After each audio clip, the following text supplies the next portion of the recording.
News now begins in the west of the continent, where the Nigerian President, Bola Tinubu, has submitted a proposal to the Senate for the consideration and approval of additional 6.2 trillion naira to the 27.5 trillion naira 2024 budget. In a letter read by Senate President Godswill Akpabio during Wednesday plenary, Tinubu specifically requested the withdrawal of 3.2 trillion naira from the Consolidated Revenue Fund for capital expenditure.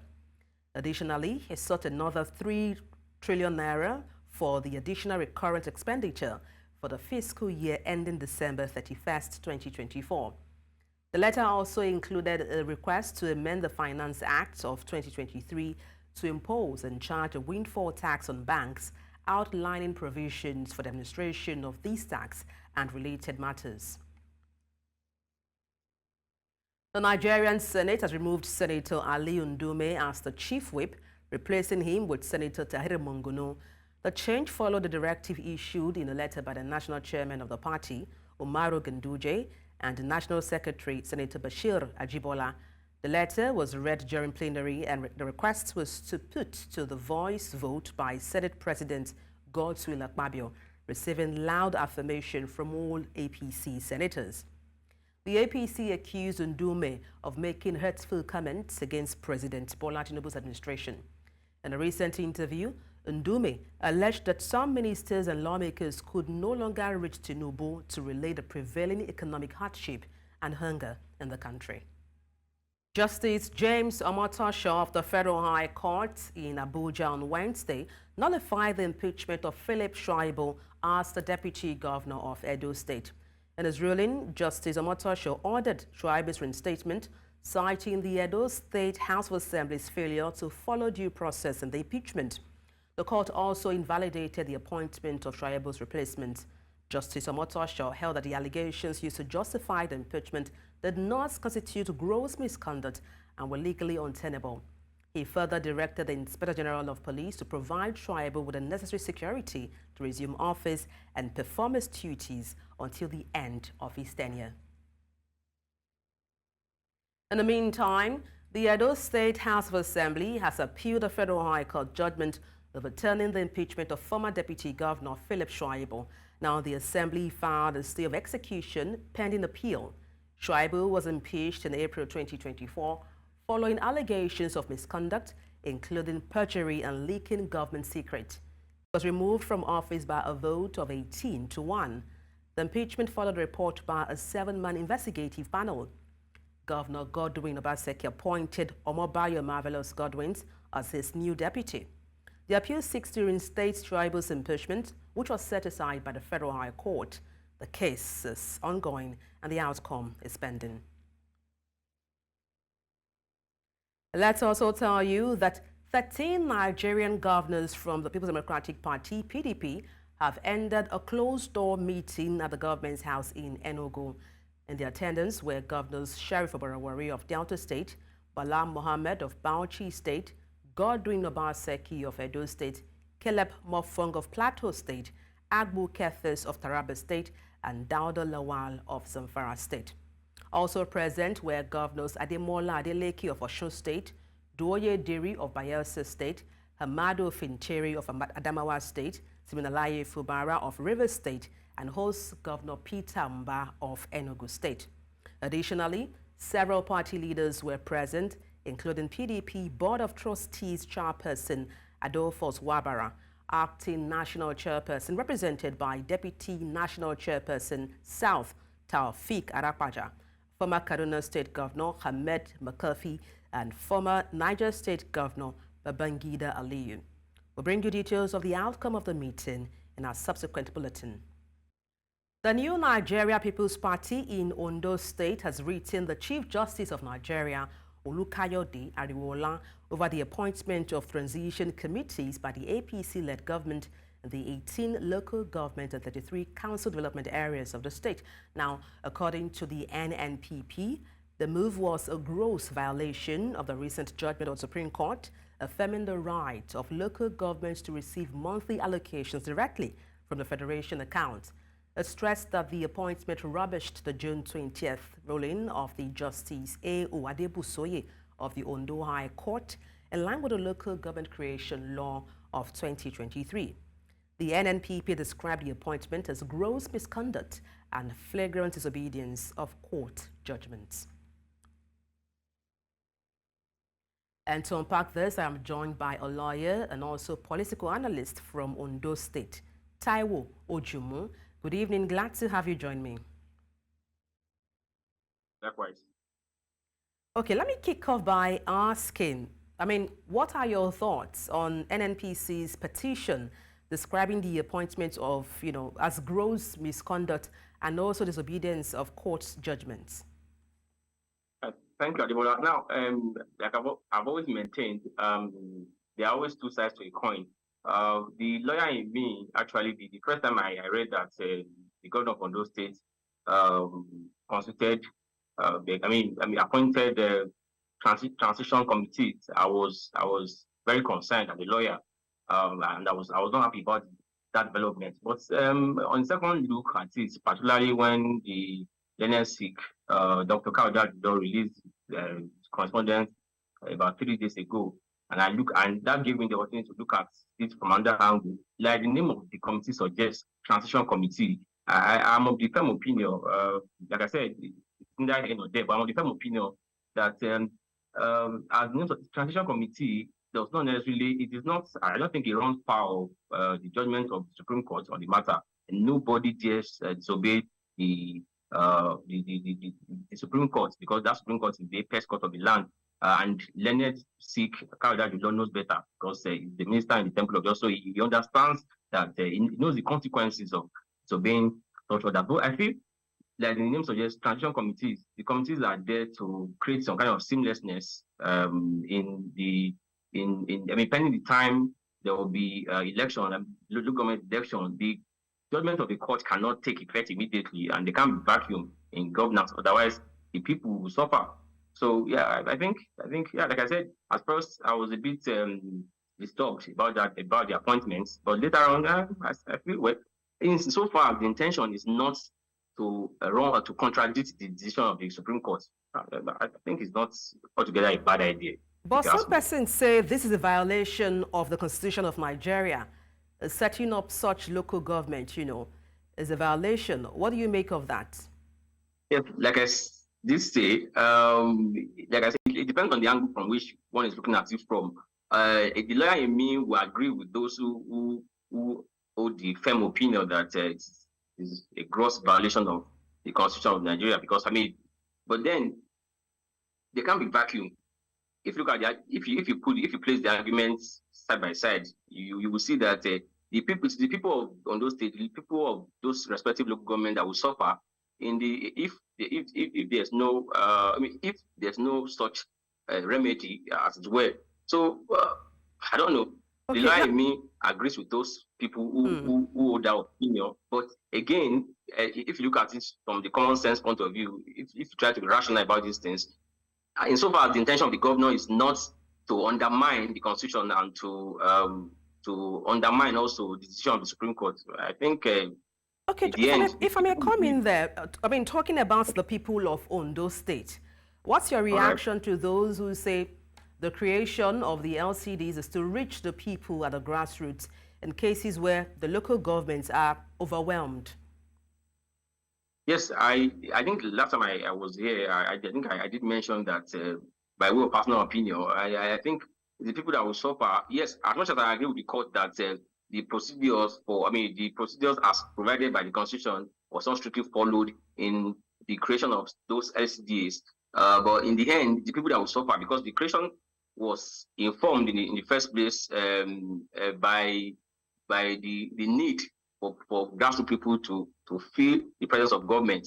Ondo State is getting bigger by the day, and it may interest you to know that the state only has 18 local governments, and so far so good. There are some areas in the rural areas that you cannot feel the presence of government. So the SCDs, for me, when it was created, was the right decision.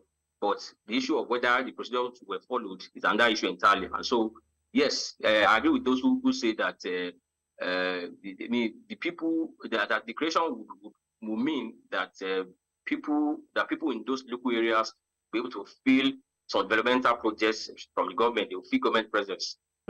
Well, if you say it's better for the people in Ondo State, if you recall in June, the Ondo State High Court nullified 33 local development areas created by the late Governor Rotimi Akeredolu. And here we have Governor Lucky Ayedatiwa inaugurating caretaker committee. Is that not a clear violation of the law? Like I said again, I said the intention of the governor by, if I'm to interpret what the Learned-Sick Kauda law wrote, released about 4 days ago, the intention of the governor is to create a transition committee. Transition, I mean, the key word there, the operative word there is transition. And so that transition means that pending the time, a proper election, proper election will be conducted in those local government areas. Meanwhile, for the SCDs, the Learned-Sick also mentioned that the matter is in court for appeal now. The state government had appealed. I wasn't even aware until it said so that the government, or the state government, has decided to appeal the decision of the High Court. And so naturally, once there's an appeal on a particular matter, it stays. I mean, automatically the execution is stayed on the decision of the lower court or on the court of first instance. So the matter is in appeal. I mean, it's in court of appeal for now. And so like I said, the Learned-Sick has made it. I mean, has made it clear. I mean, he has given some, he has shed some light to the decision. The intention of the governor is not in any way to undermine the decision of the court or in any way to create some kind of constitutional crisis.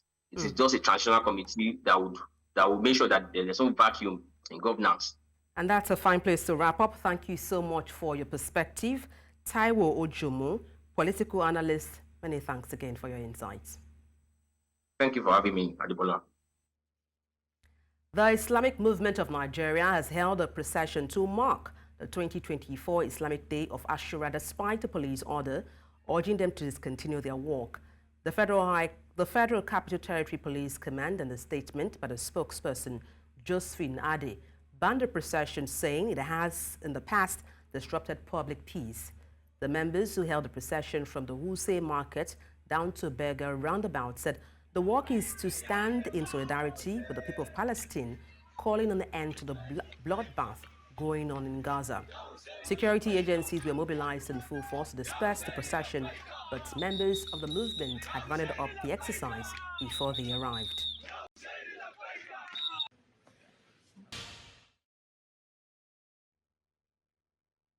Thank you for staying tuned.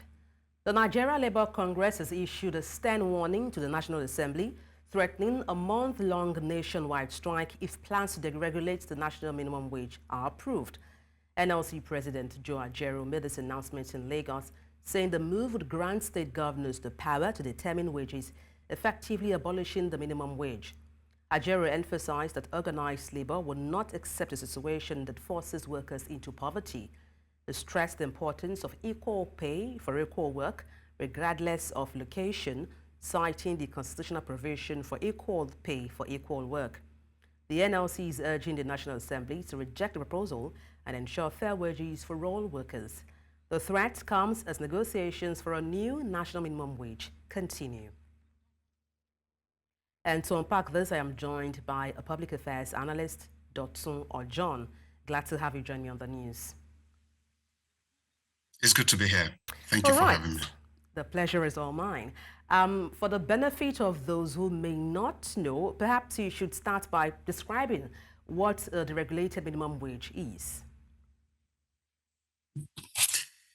I think that will be entirely new in a democratic dictionary in Nigeria, but it's actually to explain the power that should be given to state governors to actually negotiate what they would be able to pay their employees at the end of the day. And that will be a very big blow on the constitutional provision that a national minimum wage should be negotiated, I think, within every 4 years. So I want to quickly delve into the fact that when Nigerians talk about development and they put all their attentions on the federal government, sometimes I get alarmed because one unit of government that has the capacity to actually develop the nation faster than any other is the state.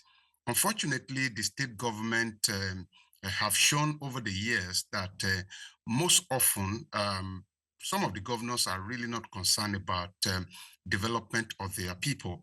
And now, if you now give them, and I'm now currently expressing the fear of labor, that if you now give them the power to decide how much they will pay, that may be too huge a responsibility that will be given to them. So it's been a major fear, and you will see that even at the Federal Economic Council meeting that was held, the idea is to have minimum wage as number one item on their discussion. But that also did not happen because they tactically said that the federal government needed to engage with all stakeholders, particularly the state governors. So if I may come when in there, this happens, the labor is a bit not comfortable. Mr. John, I mean, how do you perceive the warning of NLC to the National Assembly on the regulation of the minimum wage? They are saying a strike of 1 month, would happen if they refuse to listen, if National Assembly refuse to listen to labor. What are your thoughts on that? From time immemorial, one tool in the hand of labor has been strike. And I think that the language that government after government seem to understand. Is it effective? It's one thing. Would you consider the strike action by labor effective so far? Of course, it has been, because if, give or take, no matter how you look at it, I think the only way that, the only thing that forces the government to listen to labor has been strike. And if you, either you agree with that or not, it's been relatively successful. But this is the point I am trying to make. If labor does not come out now to say, oh, we are going to do this, there's a possibility that government will just go ahead with what it is that it has planned. Nobody prays for a 1 month strike. As we speak now, let me paint the picture to you. If labor goes on strike for 1 month, it means that our economy will finally crumble, which is what nobody actually prays for. Each time labor goes on strike, about 50 billion naira is lost to the strike. So I know that nobody, including labor itself, will want to risk having a nation without an economy. But again, it's also very necessary for them to come out to say that if the federal government goes ahead or the state government go ahead with the agreement that they will negotiate with their workforce on what to pay or what to earn at the end of the day, that is not going to be something palatable, because the state government have always come up with this idea of the fact that, oh, we spend so amount or so percentage of our income on recurrent expenditure. But when you dig deeper, you discover that even for the project budgetary provision they have for capital project, they don't get to do it at the end of the day. And we can continue to give examples here and there of what is the budget performance of state. Now, let me ask you, Mr. John, permit me to come in there. Let me ask what your perspective of the federal government is.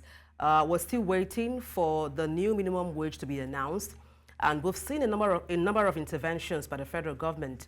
Recall last week, we saw in the news where the federal government is to send 20 trucks of rice to each state. We have seen also interventions in form of compressed natural gases as a substitute to fuel. With these interventions the federal government is bringing on, but yet to announce the new minimum wage, what does it tell you? It tells me that maybe we are totally not sincere, because the idea of the delay, according to what the federal government said, is to actually have consultation. But again, that is my fear. These people we are consulting with, are we talking about the state governors at the end of the day? As we speak now, there's been close to 20 to 50% increase on allocation that comes to each state from the federal, from Abuja. Now, the idea is that state government will continue to say, oh, there's no money. Oh, people must be able to tighten their belt. But what we are saying in essence is that the people in authority must lead by example.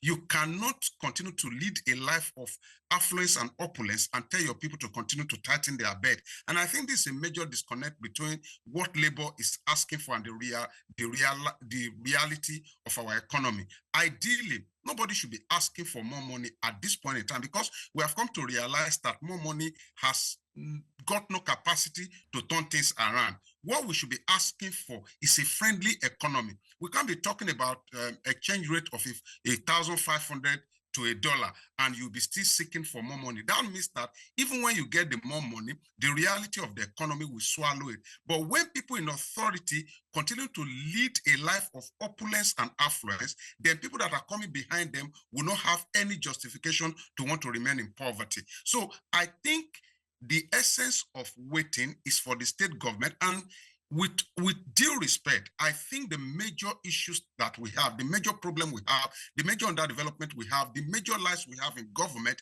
actually emanate from the state government. And I'm going to cite the example of this rice that you talked about now. Do you know that until the federal government came up to say, oh, we were the one that gave right, some state governments have actually begun to distribute this right without any information that it actually came from the federal government. Unfortunately, so what is your proof? I mean, when you lay such claims, do you have any facts? But a lot of people still did not get access to I was going to ask you what proof you have if you lay such claim, but we're out of time. Thank you so much for your time on the news. The state you are broadcasting from, for example, had begun to share rice about 4 days ago, before the federal government actually came out to say they were the one that gave the rice. And that's a fine place to wrap up. Thank you so much for your insight on the news. Dotun or John, political analyst. Many thanks indeed for your insight. Yeah. Less than a day after NNPC GCEO announced to the National Assembly that the second phase of the Port Harcourt refinery rehabilitation was nearly complete and could begin production in 2 months, approximately 100 youths besieged the refinery in the Eleme area of Port Harcourt. The youths blocked roads, vandalized cables, and vowed to prevent access to roads leading into or out of the refinery.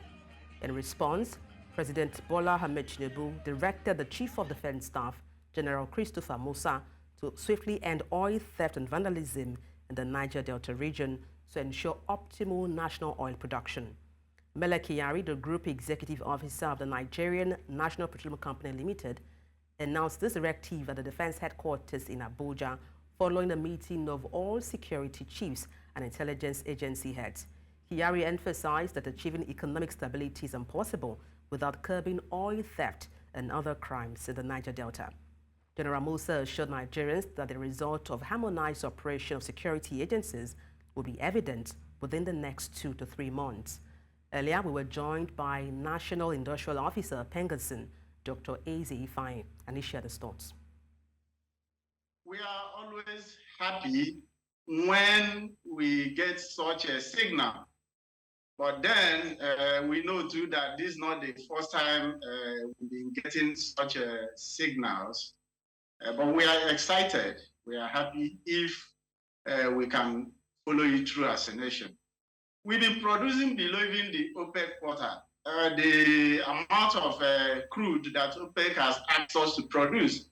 And having in mind that crude oil is the major earner for Nigeria, that's really mind-boggling why we are not doing all we can to actually make sure that we produce enough. We are looking at 70 to 80% of our income coming from this sector.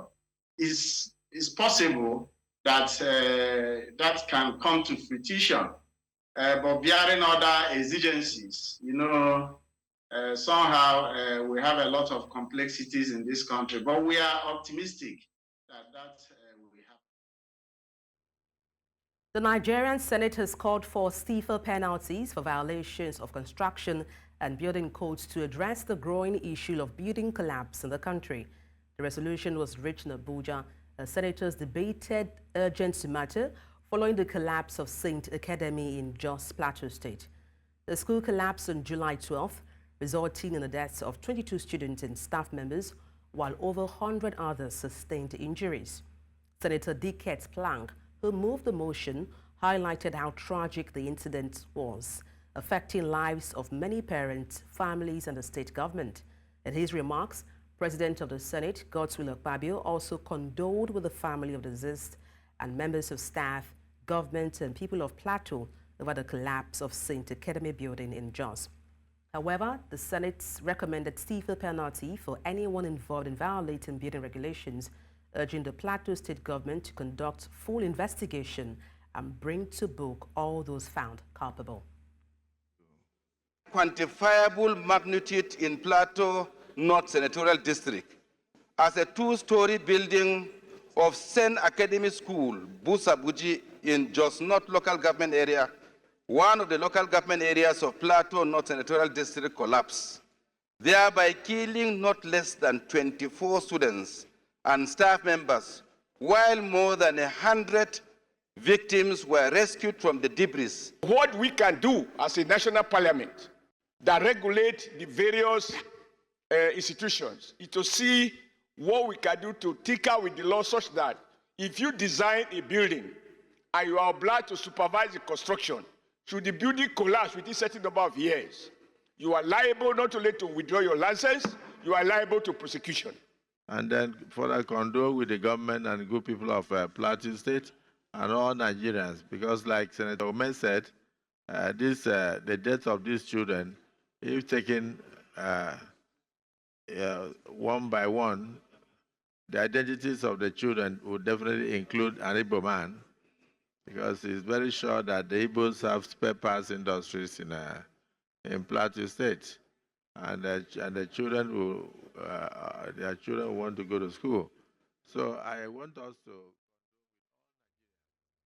Lagos, the commercial nerve center of Nigeria, renowned for its energetic and bustling street, is making a significant move towards a cleaner and healthier environment. And these may not be unconnected to the recent cholera outbreak that claimed many lives in the state following the recent flood disaster. Our correspondent, Bettina Unwili, tells us more. In 2016, the Lagos State government discontinued its monthly environmental sanitation exercise. The decision followed a court case instituted by one Faith Okafor against the Lagos State government over her fundamental human rights violation on freedom of movement. The Court of Appeal in the state has ruled in favor of the plaintiff. However, indications suggest a potential reversal of this policy. The move is okay. It will make Lagos clean. So it will stop all this putting waste inside quarter and, stop this flood in Lagos. Oh, wow, okay. Torí a máa ń ṣe náà tẹ́lẹ̀ ìgbà tó dẹ̀ yá wọn ò tún ṣe mọ́. But a máa ń ṣe ní gbogbo ibi tí ò neat, gbogbo ẹ̀ máa padà neat. Gbogbo environment máa wà okay.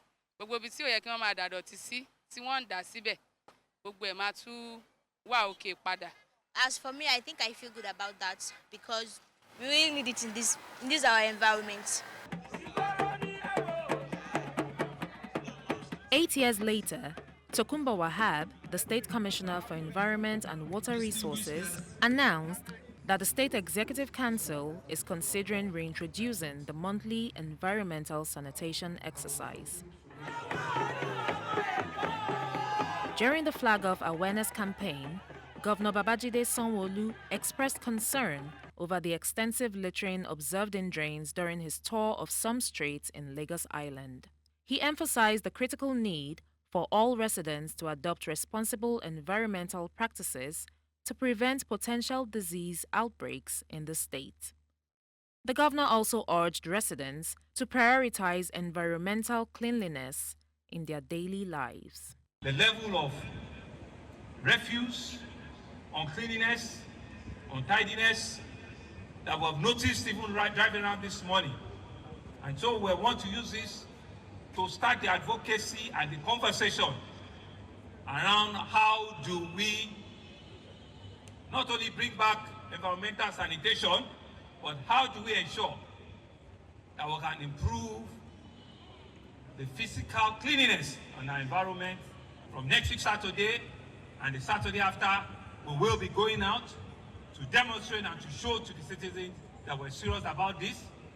And when the effect of a statewide announcement will start, we will make that announcement in due course.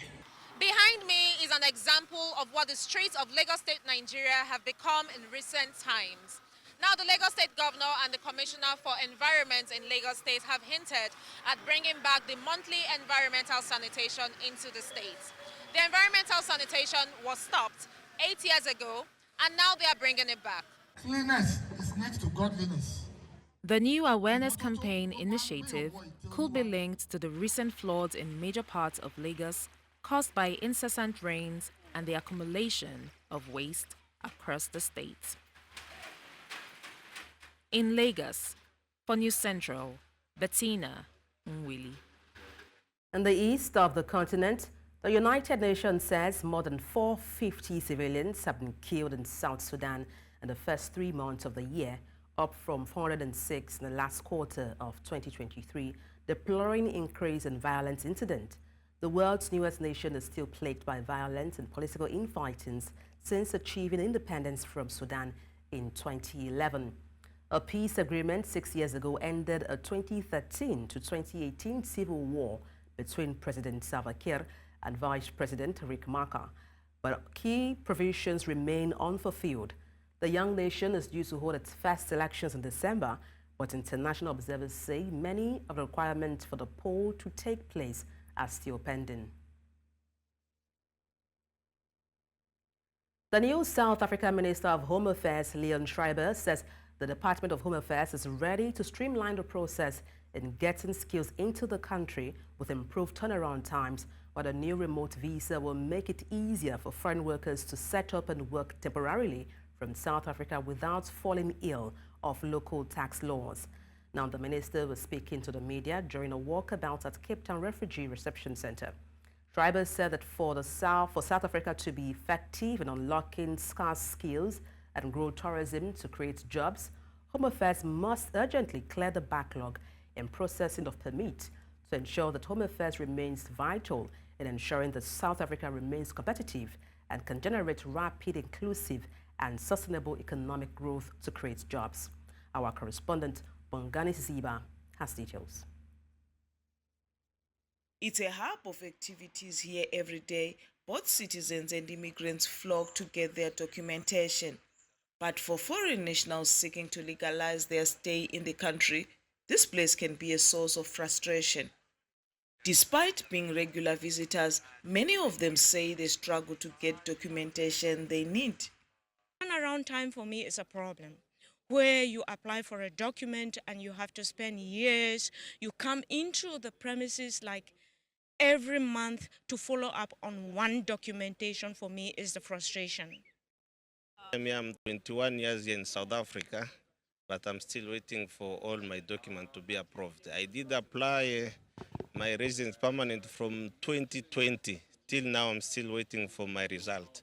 But today also I was by Home Affairs to ask what the outcome, but I'm still waiting for the outcome. But today, something is different. The new Minister of Home Affairs, Leon Schreiber, has taken it upon himself to do a site visit to understand the struggles and problems faced by both locals and foreigners.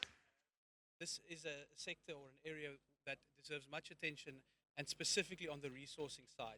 The standing committee, the appeals authority that are supposed to be dealing with this is massively under-resourced. We need training, we need more people to deal with the backlog that's also existing in this area. And it's a message I want to be taking also to our international partners, because the reality is Home Affairs has many domestic challenges that we are dealing with, but there's also the fact that migration is an international phenomenon by its very definition. So I think it's important to get the trust restored with some of our international partners, but then also for them to demonstrate that they're serious about helping South Africa to actually manage this issue. The minister met with the officials and staff at the center, discussing ways to improve efficiency and transparency of the process. Schreiber says that the department is making headway in reducing its massive visa backlog, which has been cut to around 213,000 applications. People who want to lawfully come to this country who want to bring their skills to this country. And we know we have a desperate skills shortage. In fact, the National Treasury says behind load shedding, skills is the second biggest thing we could possibly do to grow the South African economy and create jobs. People who want to invest in South Africa, and of course tourists who want to come legally and just experience our beautiful country. We must make it easier for them to do. So that is why the visa backlog is a critical priority in the department right now. I was able to announce yesterday that we've reduced that backlog by 92,000. It started at 306,000. You can imagine walking into a new job and finding that on your desk. So we are busy tackling that and reducing that backlog. And then the hope is that we can do that before the extension that was issued expires at the end of the year. One of Schreiber's first acts as a Minister of Home Affairs was to extend the temporal concession for foreign nationals awaiting the outcomes of their visas waiver and appeal applications, which has been welcomed by many. I'm not at school today because we had to come to Home Affairs to get documents, and we've been standing here since like 5 a.m. in the cold, and like the other day we were here, I got sick, I think. Yeah, I got sick. We left home, I didn't even have breakfast, and like starving here in the cold, just waiting for papers to come out, and it doesn't even come out. And I just wish that the new minister can come and implement some change. The minister's visit comes as part of his efforts to revamp the country's refugee system and improve relations. For immigrants, this place is about recognizing inherent dignity and worth of each individual. Asylum seekers and refugees are not just statistics or numbers. They are people with hopes, dreams, and families, just like everyone else. In Cape Town, for News Central, Bongani Siziba. Nigeria witnessed a historic moment with the launch of preferential trade under the African Continental Free Trade Area's Guided Trade Initiative at Apapa Port. Now, this event marks a stride towards boosting intra-African commerce and realizing the dream of a unified continent. The ceremony brought together a distinguished audience, including Senator George Akume, Secretary to the Government of the Federation, who represented the President of Nigeria, Wamkele Mene, Secretary of the AFCFTA Secretariat, and a host of other Nigerian ministers. Also present were ministers of trade from other African nations, diplomatic corps, international development partners, business leaders, and press from across Africa also added their presence to this occasion. Our correspondent, Roland Juliet, tells us more.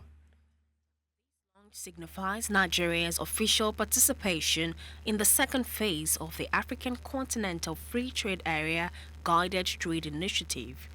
It shows Nigeria's readiness for preferential trade under the AFCFTA rules. This fact can be seen with the presence of several Nigerian businesses prepared to export indigenous products to target markets like Kenya, Cameroon, Uganda, Zambia, and Egypt. The expectation is that we want to ginger Nigerians to look into that market, a market next door for you. We want them to produce more. The event resonated with powerful speeches. Olusegun Awolowo, National Coordinator of the Nigerian AFCFTA Coordination Office. He emphasized the importance of AFCFTA and Nigeria's unwavering commitment to the initiative. Dr. Doris Ozoka Nate, Minister of Industry, Trade and Investment, delivered a heartfelt opening speech despite personal circumstances. Representatives from GIZ, UNDP, and the Nigerian Bar Association pledged their unwavering support for a smooth AFCFTA implementation. The Secretary General of AFCFTA highlighted ongoing collaborations with Nigerian institutions and banks to facilitate the trade transactions. Make sure that we continue to open markets for the private sector of Nigeria, that we continue to position young Africans, young Nigerians to benefit from Africa's digital economy. The launch is expected to unlock a new era of increased trade between Nigeria and other African nations. It is expected to create exciting export opportunities for Nigerian businesses, particularly for small and medium-sized enterprises that can leverage AFCFTA to thrive. The ceremony culminated in the presentation of certificates to businesses that successfully underwent the vetting process for participation in the AFCFTA GTI. The recipients shared their experiences and expressed optimism about the initiative's potential. We are really very glad to be part of this great initiative. It is an unlimited access to the African market. To actually allow us to trade within the African continent. We have distributors that are waiting for our products in Kenya already. The launch of the preferential trade under the AFCFTA GTI in Nigeria marks a promising step towards a more unified and prosperous Africa.